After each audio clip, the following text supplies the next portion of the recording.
All right, so in this video, we're still going over things that we're doing with our action cards. Now, in previous videos, we've spoken about fatigue and how your units can receive things like fatigue markers depending on certain actions that they take.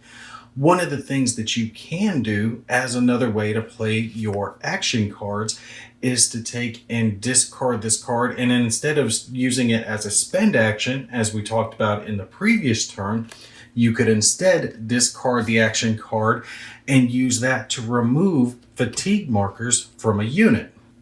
Now, the basic gist of this is you're removing one single fatigue marker from a single unit by discarding a single action card.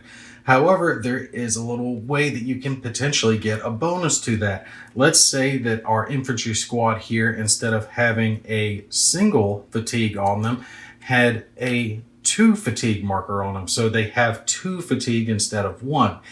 In this case, you could attempt to take and remove that second fatigue marker by making a D6 check. So just like you would do with making any other D6 check, you're going to draw a card from the top of your action deck. And if this card, the D6 number on it, happens to be odd, then you're going to be able to remove an extra fatigue from that unit. So in this case, with that fatigue marker being a 3, that's odd. We could go ahead and remove the 2 fatigue marker. However, had this been an even number instead, we would still be allowed to remove the single fatigue marker and reduce this down to a 1. All right, so just a quick summary overview of it. You can discard a single action card to remove 1 fatigue from 1 unit.